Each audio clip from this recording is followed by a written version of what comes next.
Good morning and welcome to 5th Generation Hobby Shop. Welcome to another unboxing and testing.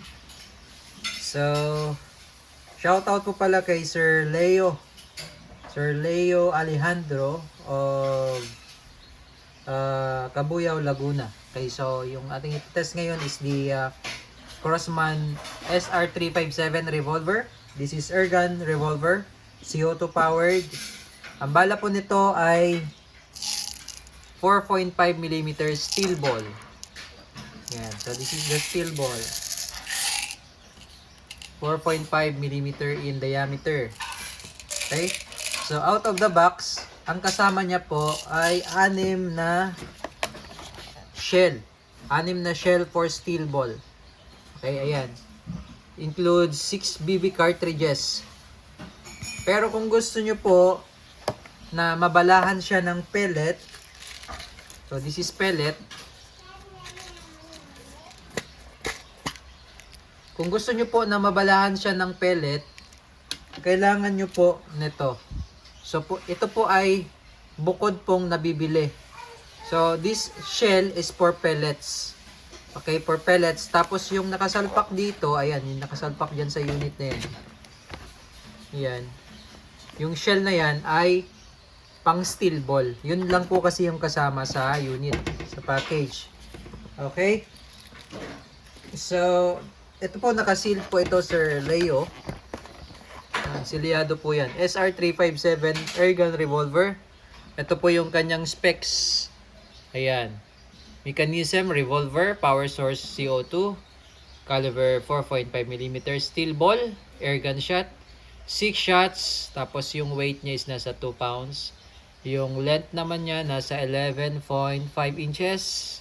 Yung barrel niya is smooth bore. Yung sight niya naka-fixed blade sa front. Sa rear naman is adjustable. Tapos meron siyang slide safety. Velocity up to 450 PS. Ayan. Okay, so buksan na natin, sir, yung sealed, no?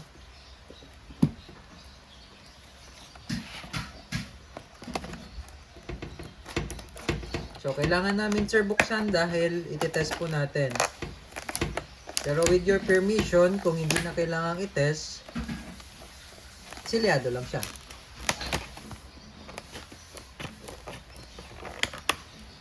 Okay.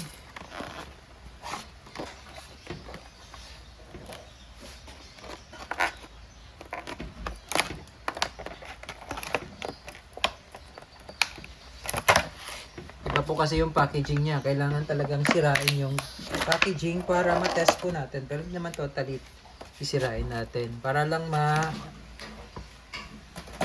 Okay? So, ito po yung sinasabi ko po na shell. Ito po yung shell na pang steel ball. Ayan, yung shell na pang steel ball. 6 shots po yan.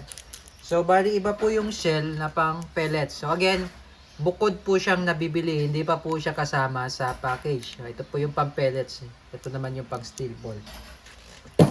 Okay, so lagyan lang natin ng steel ball.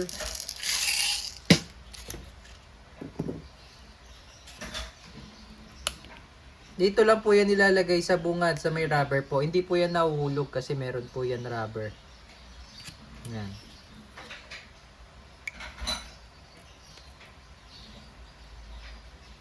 Yan, sa may harapan lang po yan nilalagay.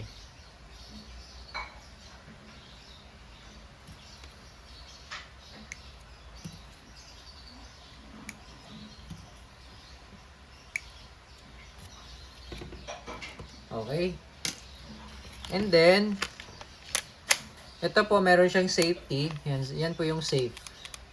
Tapos, pag gusto nyo namang i-release yung pinaka-rotary niya, push nyo lang.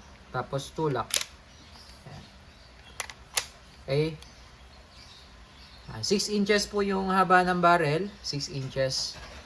Yan. Silver chrome. Adjustable yung sight. Yan. Windage and elevation. Adjustable po yan. Yan. Up and down. Left and right. Ayan po.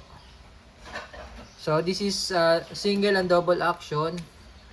So, kung gusto nyong Kung gusto nyo pong single action, baba la hammer. Pag double action naman, yan. Okay, so yung sight niya kulay red dito sa front, sa front. Yan o, kulay red. Sa front, tapos sa rear adjustable. Okay?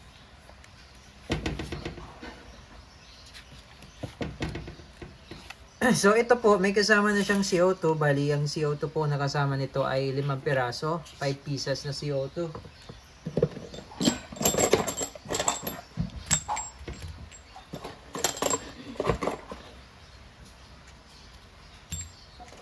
And also, meron na rin po itong kasamang oil, silicone oil.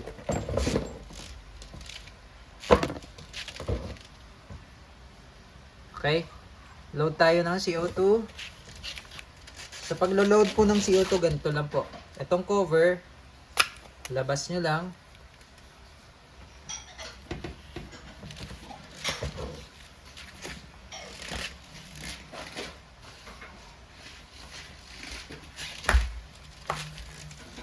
Then, lagay tayo ng oil.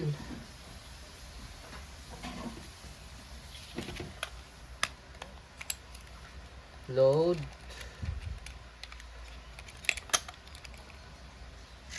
Okay, kailangan mabilis pong pihit. Yan. Tamang higpit lang po. Okay. So, try lang natin. Wala naman po siyang bala. Okay. And then, pag safe, hindi po siya makakalabit. So, load natin. Yung shell. 6 na shell. So, may kasama na rin po itong steel ball. Bala. Okay. So, ayan po. SR357. Lagyan natin sa safe. Yan po yung kanyang markings. Yan. SR357. This is color silver chrome.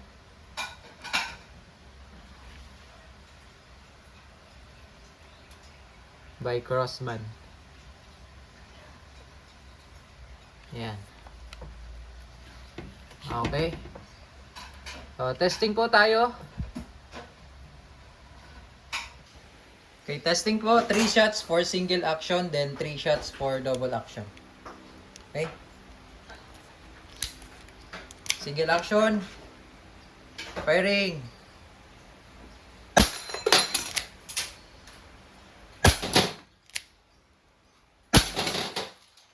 Then double action.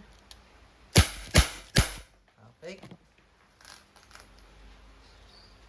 6 shots. Okay, so again, this is the SR357 airgun revolver by Crossman. 6 inches barrel. Thank you.